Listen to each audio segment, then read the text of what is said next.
Hi, thank you so much for clicking that little button that allows you to watch this video. My name is Katie Marietta Tondon, and I appreciate your time more than you know. I just wanted to give you a brief introduction to the video you're about to watch so you understand the background behind it and why it was conducted. So I am the founder of Lit Up, and I am on a mission to connect spiritual seekers who are experiencing a spiritual awakening with vetted, trusted Lightworker practitioners who can help them on their journey. And in doing that, I'm trying to create a community for spiritual seekers to be able to talk about the things that they're experiencing and work together on developing their intuition. And I'm also developing an app, which will be a Lightworker directory of vetted, trusted practitioners. In doing those things, I am conducting customer interviews to determine exactly what it is that people need. So, what you're about to watch is one of those interviews where I talked to someone who has experienced a spiritual awakening and has also become a light worker practitioner in some way.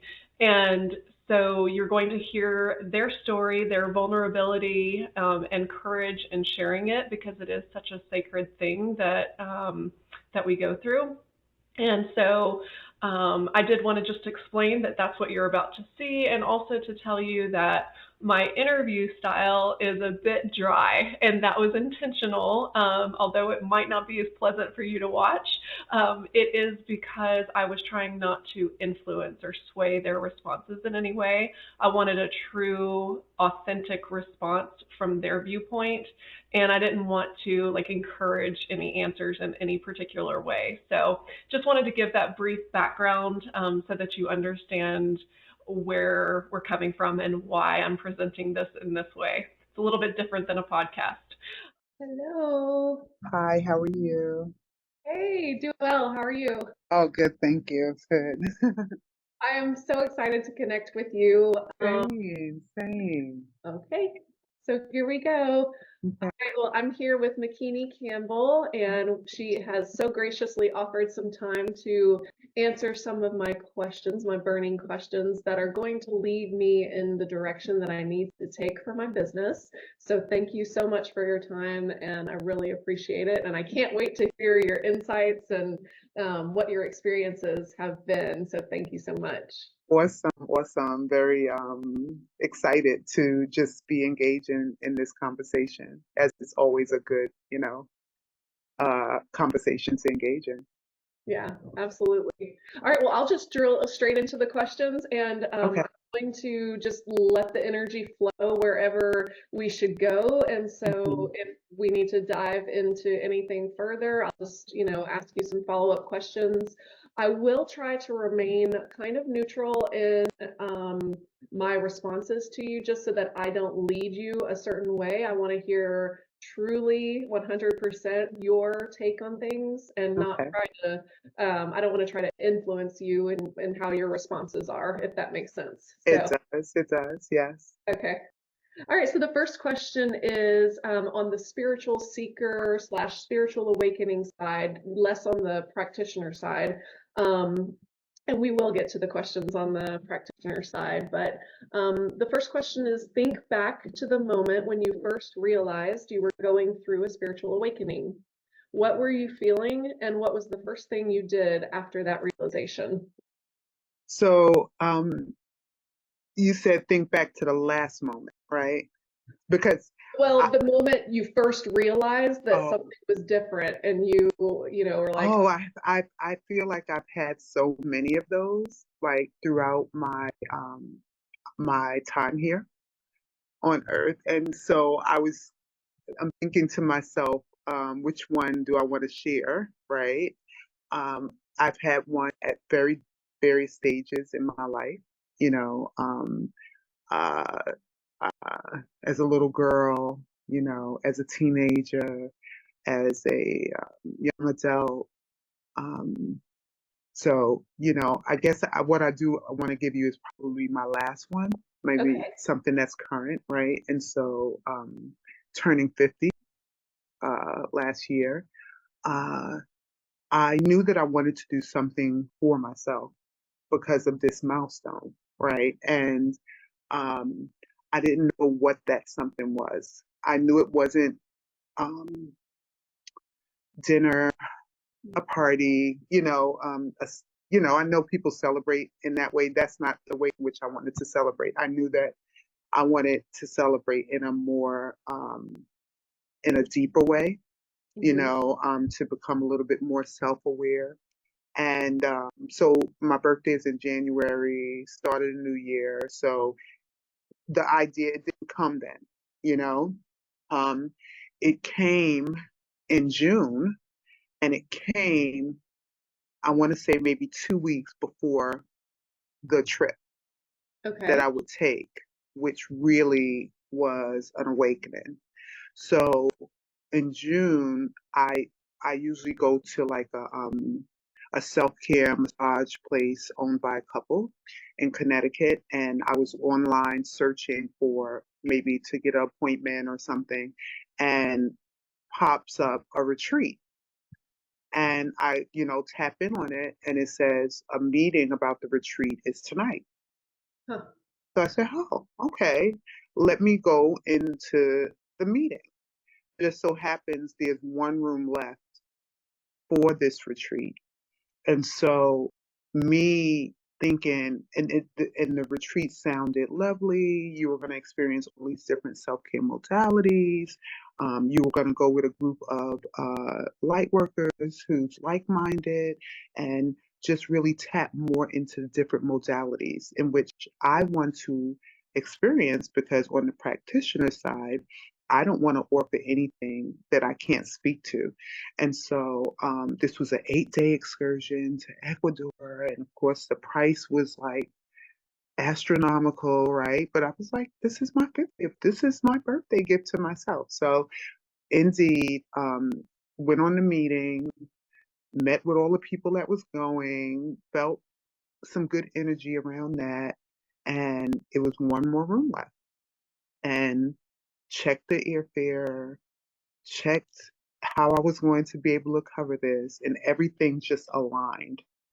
And so I knew that this was something I was supposed to do. And also, I have to include, because this is where this awakening kind of happened, my granddaughter was getting open heart surgery. The very date that I would come back from this trip would Wow. be the time to go into the hospital to support, you know, my son and his family as it relates to the surgery. And so I knew the significance of filling my cup before I needed to fill someone else's cup, Hmm. Wow. you know? So that was really like, that was an awakening that was current. And yeah. Yeah, absolutely. Okay, and so I guess in deciding to go for it, how did you do like any kind of research on the people providing it or the other Lightworker practitioners who were going to be there, or how did you make that final decision to absolutely go for it and to invest? Because I know those retreats are pricey. So how did Yes. you make that final Oh, determination? so the place was the facilitators were a couple who owned a spa in Connecticut, and I've gone to their um, spa plenty of times, and so I felt good about that, because they were going to be there, they were going to facilitate everything that happened. Um, the people who would go, as we did the Zoom, come to find out that they were very like me, educators, former social workers. They were providing services. One woman was a breathwork facilitator. So I felt like I'm good, you know. That's all I needed to know. Um, and and then I called a friend who took a trip similar, and told him, look, this is on my plate. I'm really giving some thought to this. You know, what do you think? He didn't really get back to me until the day after, and I made the decision to go already. But Oh, of okay. course, but of course, there was a confirmation there. Yeah. And so like that's all that went into the decision. And I went solo. I just felt like I had this group and I felt good about the group. I was able to Google some names and know that whom they're gonna, I Yeah. could tell some of my family, look, this is what I'm doing, and these are the people who I'm going with. Keep track of me, you know. Yeah. And yeah, yeah, and I took a chance because everything lined up.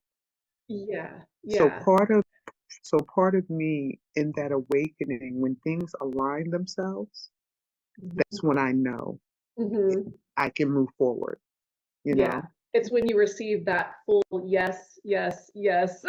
Yes, because I will check. I do my checks and my balances, right? And so every time I check, it's like either it's going to align or it's not. And if it doesn't align, then I'm like, okay, maybe it's not the right time, you know? And it's really about like really listening to your intuition. Yes.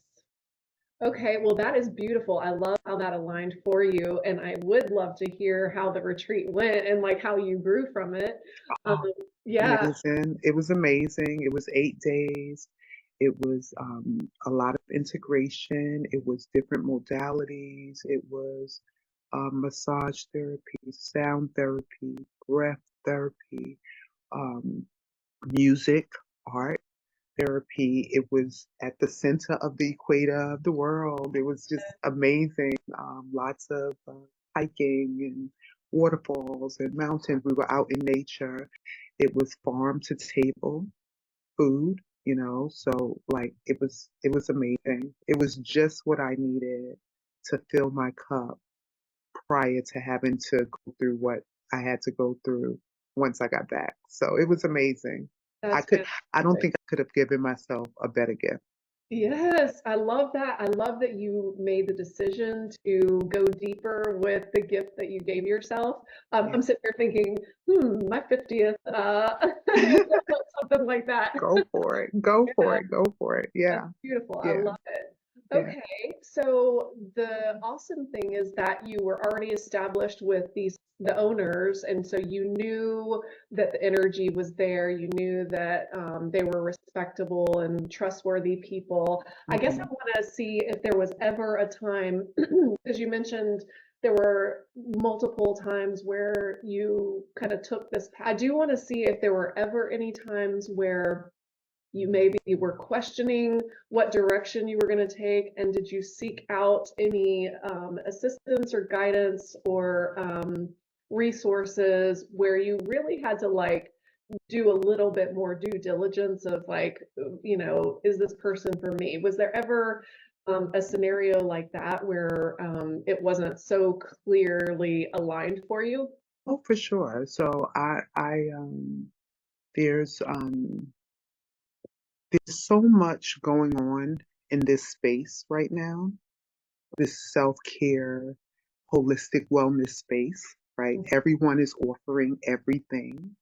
And sometimes the intentions are for different reasons. You know what I mean? And so you have your price gougers, you have your people who are just starting to teach the modality and maybe they're not very well versed in it, you know. And so I'm just open um to trying things, right? And so there was a 1 day retreat outdoors and it was this salt water. It's like a floating, I don't know if you ever heard of this you're floating in salt water. So you're actually Yeah, it's the salt in the water that keeps you yeah. up.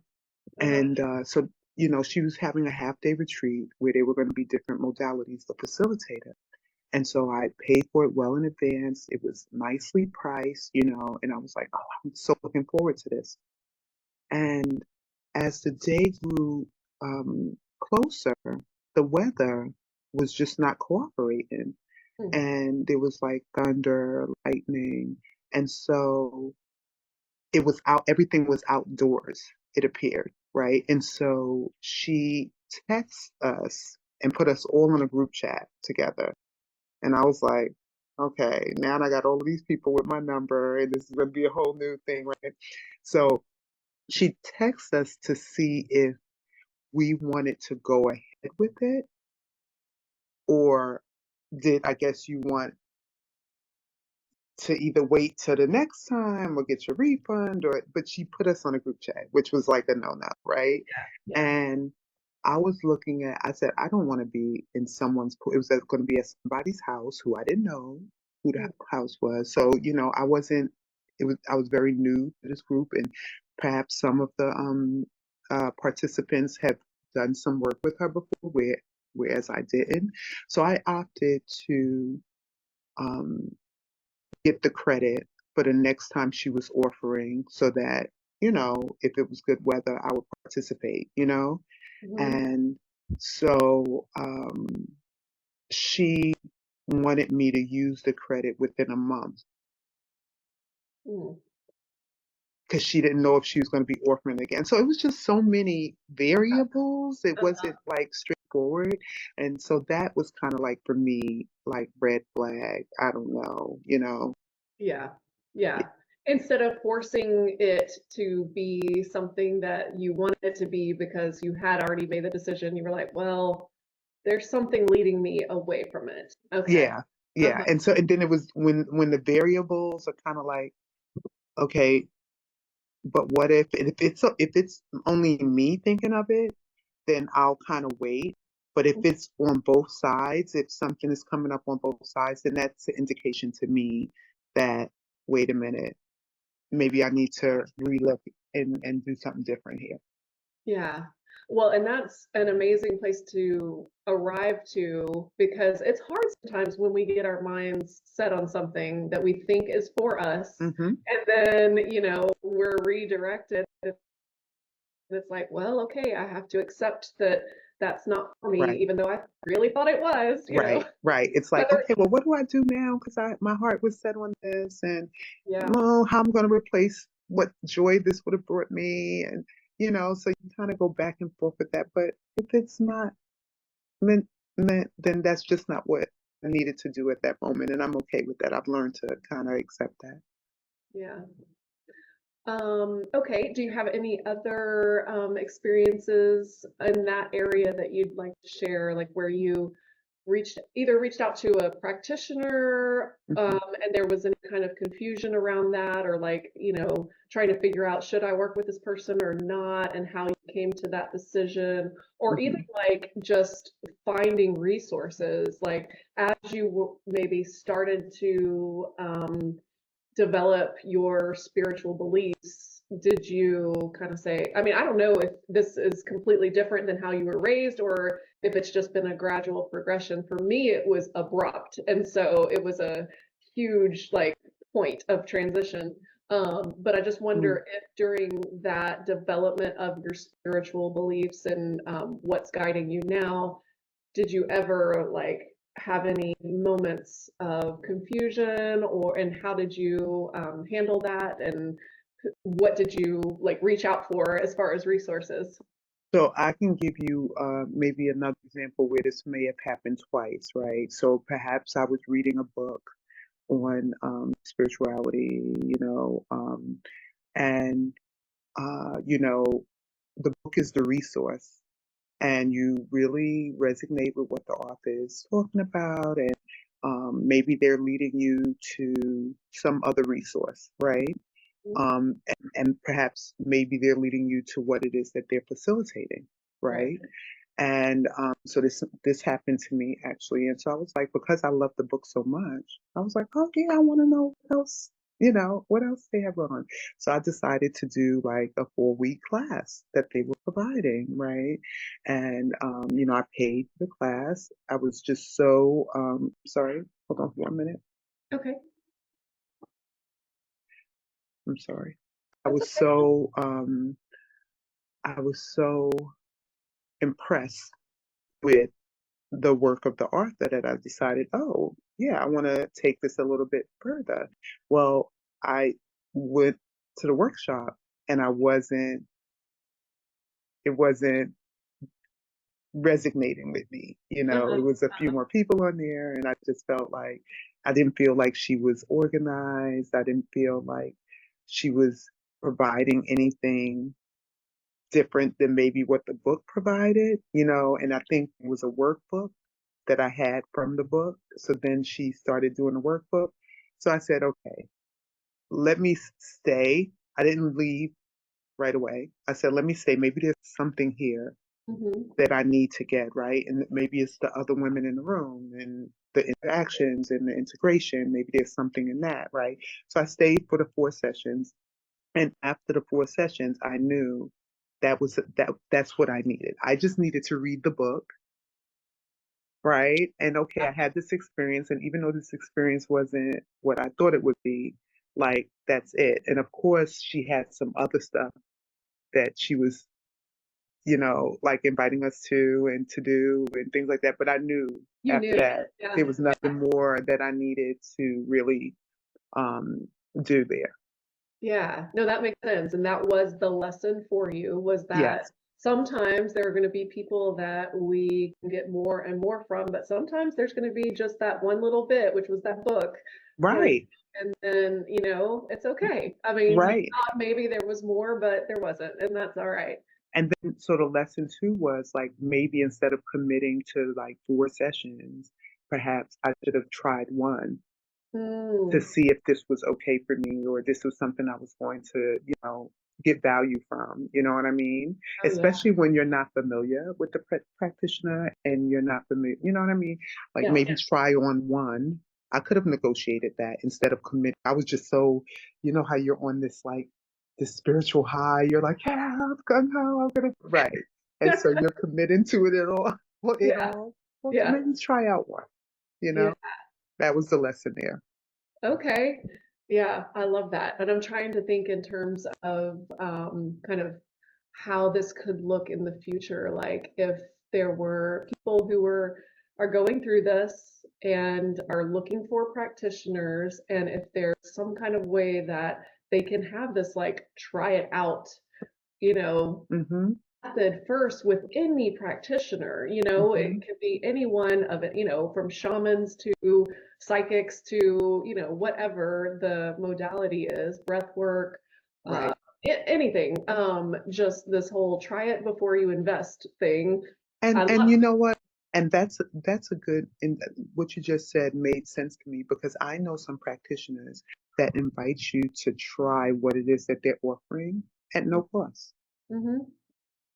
Like I have a friend who does breathwork facilitation. So she does some Sundays where she does like she invites people to experience what she has to offer in a group, and then it's, oh, with your email, she'll send you, well, this is the breakdown of how I do it. If you're interested, then, so that's, Yeah, hmm I love that approach because it automatically builds trust because right, you can see what the person's all about. See it, right. first of all, also exploring these modalities, you don't always know what you're getting into. Like you may be getting into a modality that you've never experienced before. And so you're like, oh, I'm not sure if I am, looking for that kind of thing or not. So hmm I love that approach of maybe a try it before you use it. And then also, then you can determine, is this person for me? Is this modality for me? And right, and then you can feel 100% secure in, right. diving in full force. Correct. And to see if you want to lengthen, your practice in that. Yeah. Yeah. Okay. hmm Well, this is great. Okay. So this last question that I have is about think about the last time that you had concerns or fears about working with a spiritual practitioner. How did those concerns impact your decision to move forward or not? And I think we kind of covered this a little bit. So Yeah. if you can't think of another example, then we can move on. Yeah, we covered that one with the author who was a psychic and she had like this intuitive spirit and now I would say the book was great. And the class, I did get some value from that, you know, and she just really talked more about strengthening, the energy around that and broke down some definitions and um, synchronicities, numbers that you may see in triple, what they mean. I did get there were some things that I got, and I wanted, and I was really kind of pushing myself to find the value. You're Mhm. here, you've committed, get some value, get some value. The thing that made me a little uncomfortable was she put us in groups and Mhm. had us try messages that we're Okay. getting for each other, you know, Uh-huh. and that, I don't know.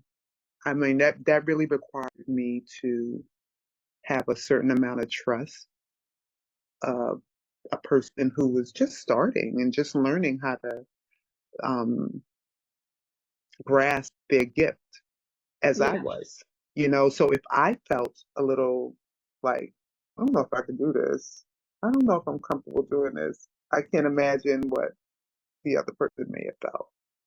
So I Uh-huh. just didn't, I would have wanted to receive that from someone who maybe had a little bit more experience. So that was the concern and, you know, a little fear there from getting that some information from someone who's just learning, Right. which we all have to learn, and I get Yeah, it. yeah, right. So, but I guess I wonder if you had gone into it, knowing that there's going to be some practice involved, practice Hmm. with newbies who are just now, developing their skills, and Right. also knowing that you're all kind of, in the same introductory space to it. So not expecting too much, but just like thinking, let's just practice and see what happens. Like, do you think you would have maybe had a different, um, I Yeah. guess, I think that if she would have probably confirmed that a little bit more, it was almost like thrown on us, like, oh, I don't know. And, she said, oh, don't worry, take it easy. And maybe this is the way that, it is. But I didn't think of us practicing that so much as more as just learning, but maybe that's how you do learn, right? I mean, I get it. I get it. I'm a teacher and I understand that, I taught children.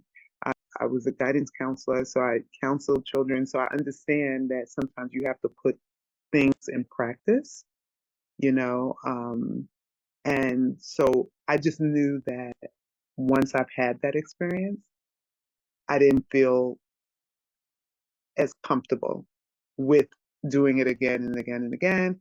And it wasn't anything that I wanted to further, you know, explore. okay, that makes sense. Okay, so this is curious to me just because, in developing our gifts and our skills, as we get closer to our intuition and start to realize like what we are capable of doing and in ways that we can serve, there is a need to develop the skills. And so I wonder what that would look like for you, like the best case scenario. I'm not sure what your gifts are and what you're Hmm. providing as far as a practitioner goes, but what is best case scenario of how that would look in order to develop your skills once you realize, oh gosh, like, whatever it may be, I get messages from the dead and I'm supposed to deliver them to people for healing or Hmm. whatever it is, Hmm. that Hmm. your gifts are. What would you envision as the best scenario for being able to develop those skills? I think, like, first and foremost, discovering what that is for you, right? And so for me, when I look back at what I've done throughout my life, right? So I was a teacher, and then I was a counselor, and um, and now I'm doing something a little bit different. But so I'm a wellness coach, right? And certified yoga, mindfulness teacher. I also do like writing classes to heal, So for me, um, like my intuitive energy revs up once I build the relationship and I know more about you. You know what I mean? That's when the messages start to hit. It's not just the person that's coming up to me and it doesn't work like that for me. But for everybody, that's different, right?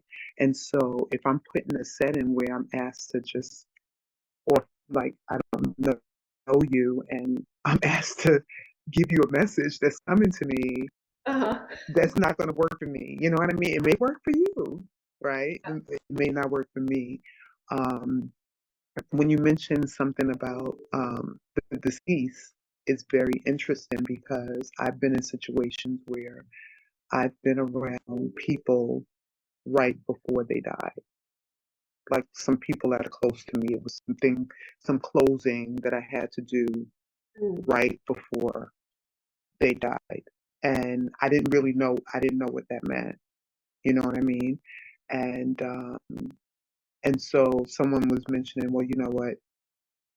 There's something about like a ending, you being a part of that process of the assuring that the ending is peaceful and okay, and then the connection to the beginning, as I work with children and babies and so Yeah. but I feel like I need to have more of a familiar background or just familiarity with the person before I can start to before my energies, Yeah. Yeah. can give guidance. Yeah, that makes perfect sense. And it also, what I'm hearing too is very personalized approach to developing the skills because, like you said, not everyone is going to hear from dead people or like be able to pick up on energy that quickly. Sometimes it's more of a development process. So, my mother, uh, she is someone who I spoke to on a daily basis. Even though I was in one state and she was in another. She was my ride, my conversation before work and my conversation after work. That was my way of checking in with her on a daily basis. And when I had, she battled diabetes like for most of her adult life, and she had a heart, um, I want to say mini stroke or heart attack or something of that nature that led her into the hospital. Like, like she called me.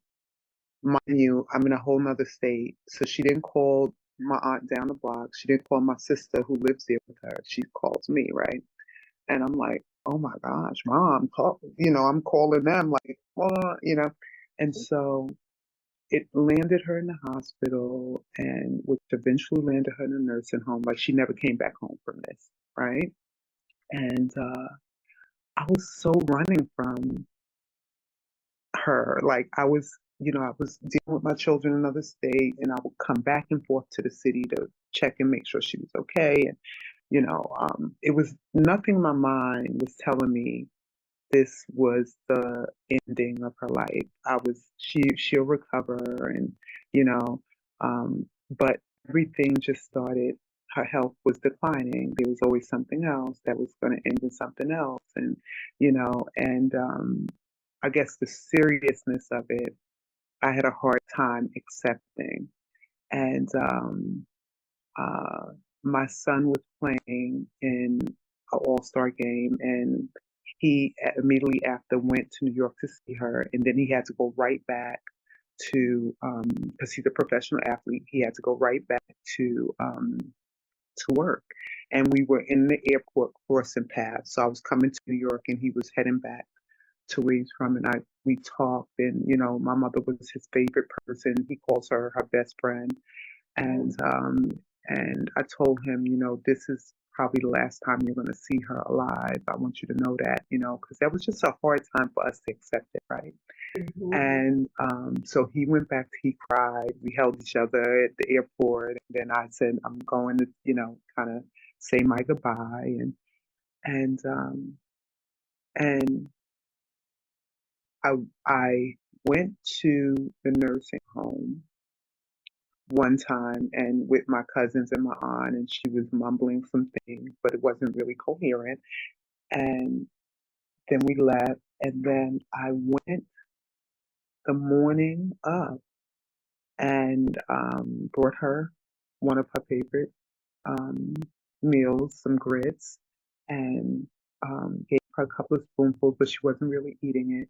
And the sun was shining through the window, and um, my oldest brother, who um, favorite he had a favorite song. He's deceased. He left before her. His favorite song came on, and um, I was guided to open up the drawer where a brush was, and I just immediately started brushing her hair. And I didn't really know, I don't know why, right? But that was the last conversation I had. Like, Mom, everything's going to be okay. I don't want you to worry about anything that's happening here. We will work it out because I have siblings, and when it comes to mom and sickness, we're fighting and disagreeing and doing all of the sibling stuff. Right. And I said, and I knew that's why she was like holding on and she couldn't just kind of be at peace. So I said, we're going to work it out. I don't want you to worry. That's not something that you need to worry about now. You've done a good job, and just a lot of affirmations. And I didn't know it then, but her mom, she was her mother's only child. And my grandmother had something about vanity. Like, Mhm. your hair always had to be done, right? And Uh-huh. so I didn't know it then until I was preparing to speak at her funeral, that it was my brother and my grandmother who came into that room for me to prepare her because they Yeah. would come in for her. Because that afternoon she died. Wow. And I wasn't there. I was also, for the first time, her oldest granddaughter was there. She had a baby who I never met. So she dropped the baby off at my mom's house. And so we switched up. So she came to the nursing home and I went to meet her baby for the first time. And so literally once I got to the house, my niece called me to tell me she had passed. Wow. And I was there with my brother who, she lived with my brother for a while. So I was there for him. But, so it's little things like that, you know what I Yeah. mean? Those energies and just being in tune and in touch with that, yeah, Yes. Yes. And I mean, you may not have realized all of that until later on, right. because when you're in the moment, you're literally just a conduit for whatever energy you're picking up on. You don't Yes, even know it necessarily. You're just, right. no, I'm going to do this. Your intuition leads you to, pick up the hairbrush and yeah, that's a beautiful story. I love that for you. I love that you were able to be that person for her. And that's really impactful. Absolutely. Yeah, Yeah. yeah, yeah. So I realized I guess I'm a space holder for those who may be on their way transitioning out because I must have at least 4 or 5 stories in that same similar. Oh, Yeah, wow. yeah, Okay. Okay. And that's a very um, challenging gift to have, to be able to hold that space in our most difficult time. So that's, yeah. yeah. Very vulnerable It is. It is. time, and yeah, Yeah. Yeah. yeah.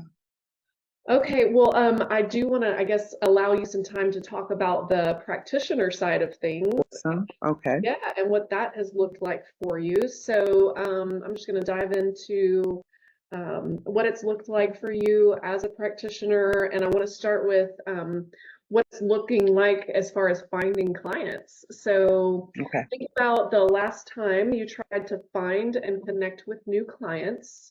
Can you walk me through what that process was like and what challenges you faced? So, um,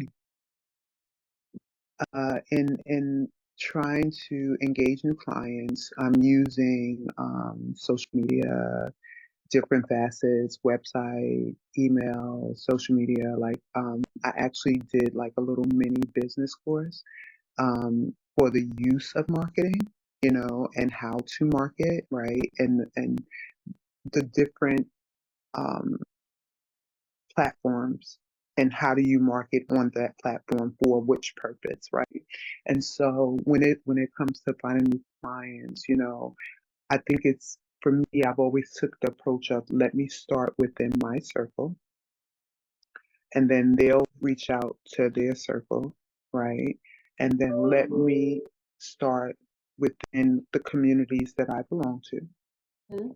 And then let me think about ways in which I can partner with existing communities that may offer similar work. Mm. So, like, if I try on all of those different tools, that's many different platforms to receive new clients. Now, I'm not going to say the imposter syndrome doesn't sneak in there like, oh, are they coming? And one thing that someone always told me is that, and I know this to be true because of myself, whoever is drawn to what it is that you're offering, they're gonna find you. Yeah. Sometimes that message is so hard to receive though and to accept. Mhm. Because we Yeah, try in our human form, we try to force and, control and yeah, yeah, yeah. yeah. I had to give that up, Mm, because it took too much energy away from me to, pouring into what it was that I was going to offer, and I didn't want to reside in that space, right. So, if, you know, you could, because you could be so busy trying to find new that the people who are existing, you know, where are you at with that, you know? So I Yeah. think, and then when I want to go back to where I'm at with what's happening, it's like, do I need to, maybe I need to how, look at, okay, let me look at what I'm offering, how often I'm offering it. Is there something that needs to change here? You know, um, so I think that answered that It does, question yeah, there. it Yeah. does. And you mentioned one resource in particular, a business course specifically about marketing to the different, I guess, social media tools. Are there any other resources that you've invested in for the practitioner side that you kind of had to, figure out what was right for you hmm and how did you determine what you should invest in, and how did you make that determination? So one of the things that I think I invested in mostly was the website, right? And because I wanted to have a platform that people can kind of come to and see what it is that I offer. Um, how can I get more information? Leave their information there. Um, put like get have a store, right, where you can put your services in that store and people can actually, pay for it. Um, and so that the reason that was my biggest investment, because really the social media piece is free, a lot of that stuff is free, but the biggest investment was the website, I would say. Okay. Yeah. Okay. Yeah, that makes perfect sense. I mean, your website is it is you just in hmm digital form. So, Right. yeah, that's probably the It biggest. has multiple purposes, right? And then you can showcase your pictures, you can give brief descriptions of yourself and what it is that you offer. You can do the store thing where people can actually purchase and pay for it right there. Um, you can have like a informational page. You can put your newsletter on there. You can always go back to update what it is that you offer. Yeah. Yeah, So I would say absolutely. that was like the biggest investment. vital. Mm-hmm, Yeah. mm-hmm. Okay.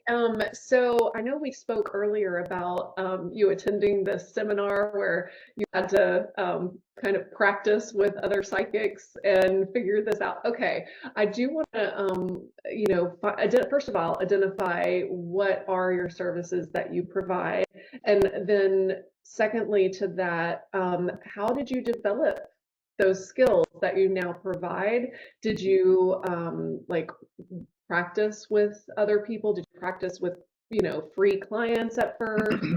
Like, how did you go about honing your skills um, to where you felt like you're ready to offer that as paid services? So I would say one, I did, just a little bit about my background. I didn't say it in the beginning. I was an educator for 5 years. I taught elementary education. And then for the next 20 something years after that, I was a school counselor, right? And so that came with a lot of skills. Not only was I working with children, I was also working with parents and providing services and resources and consulting, guidance, right? And so after the pandemic, I changed gears because I needed to take care of myself. Yeah. I was giving, giving, giving, giving, and I wasn't giving to myself. And so I took a unofficial sabbatical, I call it, changed gears and doing something similar, using some of those skills, but something different, right, to pay the bills. And but it's also given me some flexibility to take care of myself and also to delve into different modalities that I'm interested in. So I wasn't going to go back to school to get my uh, master's in psychology, to open up my practice, all these different certificates, right? And so I was like, well, what makes sense, Makini? What makes sense? We can bring all of this together. And so I saw a school that offered holistic wellness coach. And they take the holistic approach to wellness, and it's coaching. So when you talk about coaching and counseling, it's two different things, right? And so I have a certificate to be a counselor at the school, and then I have a certificate to be a wellness coach outside of the school. Mm. And so the holistic wellness covers the physical, the mental, the emotional, and the spiritual, you know. And so that really resonated with me. Um, in this program, I had to do some pro bono work, right? And so I was able to coach. I coached a few young ladies who were in college before they graduated. I coached my sister. Um, I coached a nephew who lived overseas and was, looking to make some decisions. So I really got a taste of the difference between the coaching and you could call it counseling or consulting, right? And so I can do both. I can consult or I can coach. And Mm. so consulting is more of that partnership of you and me, and we're both kind of giving some energy to the direction that we're moving in, right? Where coaching is more the here, the now, and it's coming from you. I'm just coaching you to really delve into the answers that already reside within you. I'm not telling you what to do. I'm coaching you to figure out what it is that you want to do. And that Yeah. really, really resonated with me. And so I think that answered that question. I think It does. It does. I really wanted to hear about, how you developed your skills in that area. And it mhm. sounds like it was part of a legitimate program where, it was kind of built into the structure of the program where you had to um, coach some clients before you, I guess, got your certificate. Is that correct? Oh, for sure. Before I sat down, yeah, the certificate is from the ICF, the International Culture Federation. So it's an international federation that certifies coaches, and then a lot of those skills I think I've really had from my work. Hmm. as like an educator and a counselor. It like falls right in line with, and that was one of the reasons why I went that route, you know? Yeah, no, that makes perfect sense. I mean, and Hmm. isn't it so wild at 50 to look back and go, gosh, okay, that's why I was in that job for so long. Oh, that's why I was an educator. That's why, now it's like, okay, it was all steering me toward this, which is This, meant to do. right, Yeah, right, right. yeah, And it's so, because I tell people all the time, like I can always kind of go back to the schools, right? sure. But but the thing that I love about this is um everything that I really wanted to do within the school, I'm able to do here, right? Without worrying about scheduling or testing or And the limit, all the things. all the limitations on what you can say or can't say, and Right, yeah, right, right, yeah, right, right. It's like the work is really good work, you know. Not to say that the work that I was doing in schools wasn't, but there was so many other um, factors that had to figure into how I was going to approach this situation where, it's a lot more freedom in this. yeah. Um, Absolutely. And I wonder too, because you obviously use your intuition um, as a guiding force in making decisions. And you mentioned that, that force for psychic, like picking up on the psychic energy. Have you ever done any other kind of intuitive development practices in any way? Um, I I have I've done a lot of like Reiki energy work. Mm, Um, uh, just really focusing on what portals. When you talk about like the seven energy portals, if you're familiar, and just which portals are blocked and why it may be blocked. And I have an amazing person that I work with. I've worked with her for many years, and not like I might have seen her. I've known her for over a decade, and I may have worked with her as it relates to unblocking some things. I want to say three times in a decade, but when I tell you it was so beneficial, she had such an amazing gift. It really required a lot of trust and vulnerability and, to kind of open some things up. But yeah, I've done, and that helped me. I think when you work on unblocking, um, any chakras that may be blocked, and you're unblocking and healing and strengthening. I think it kind of opens up your intuition, open up, your abilities, whatever abilities that you were brought here to serve and give. It opens that up. So I think what I'm saying too is I think practitioners' job is just not to provide the service. Practitioners' job is to make sure that they're continuously working on themselves. mm. Absolutely. That is such a huge point. Because, Mm, I mean, we are all limited in our human form. Oh, we are. I just want to make sure. Are you okay to continue for a few more minutes? yes, I have a few more minutes. That's fine.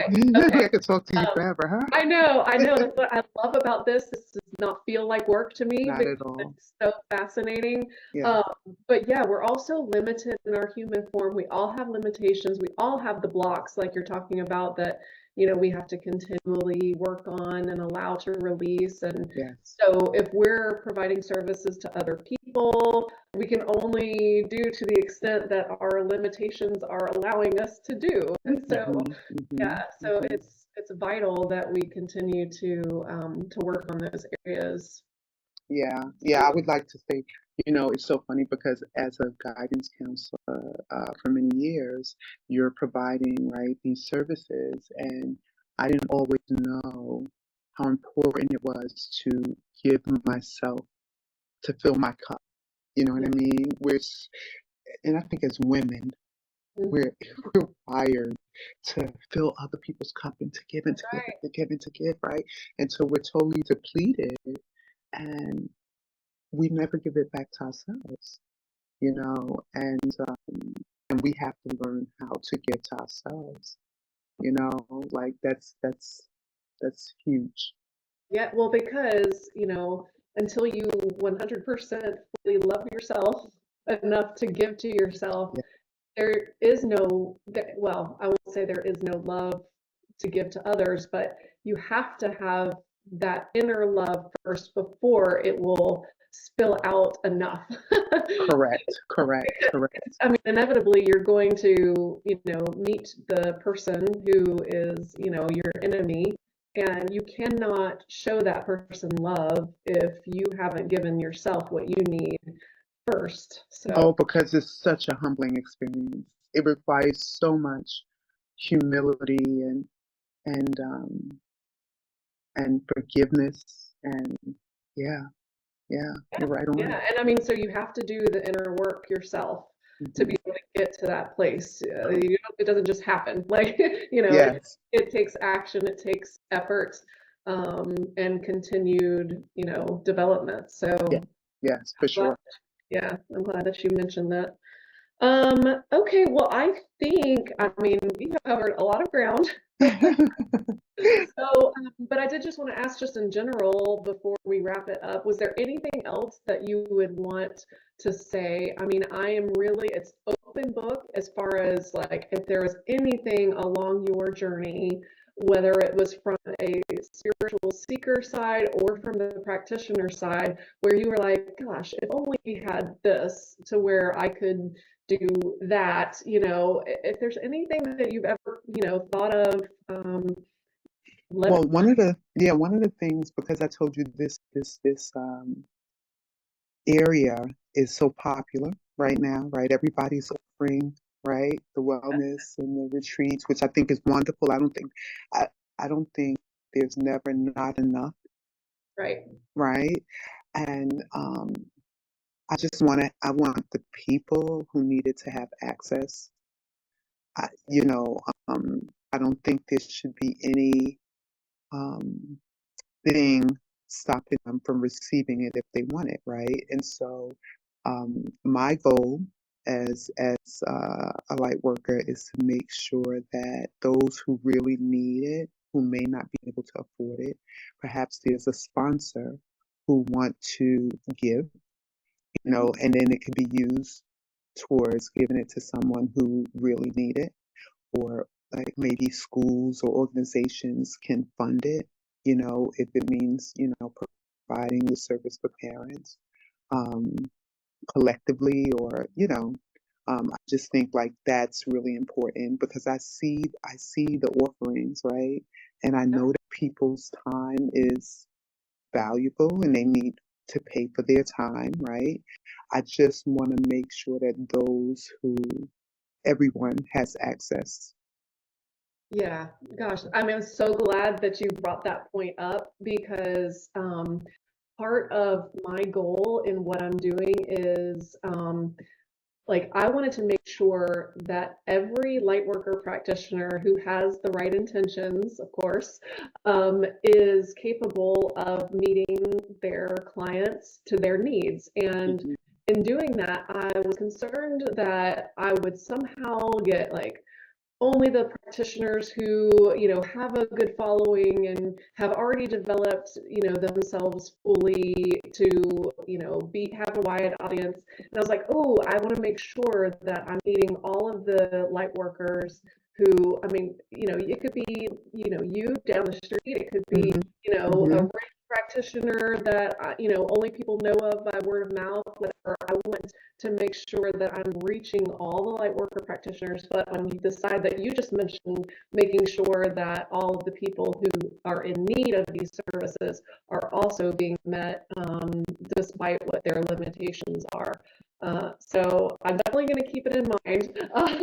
I don't know where God's going to lead me and Yeah. how it's going to look and all that, but I definitely am 100% aligned with what you're saying. And Awesome. Keep doing yeah, the work. Keep doing the work. And I also use like this work is about really giving people tools, right? And so even if they come and see me one time and um they they see what I offered and they participated and engaged and never come back, right? They would have had that experience, right? And so that's something that they can use and put in their tool belt, for whenever. It doesn't have to be, oh, I need you for 4 weeks. I need you to dive in for 4 weeks. If you touch one person one time, know that, they've gotten something from the experience.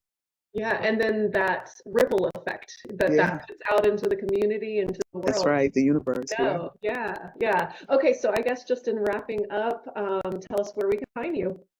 Well, I am at soulreawakening@gmail.com. And then I also, my website will be, in the address. And what I offer consultation, coaching, um, facilitate workshops, wellness workshops, and I also curate retreats. So perhaps you and a few friends would like to do a retreat, and you have a space in mind wherever you are in the nation, or, I have a retreat space in Georgia that I like to use. But you curate the retreat that you have in mind, and I find the practitioners and the light workers that will come and actually fulfill your vision, for you and your group. So that's where I'm at. That's what I'm doing right now. Very, very cool. I love it for you, Makini. Thank you Thank so you. much. Yes, thank Okay. you for your time. I appreciate it so much. Okay.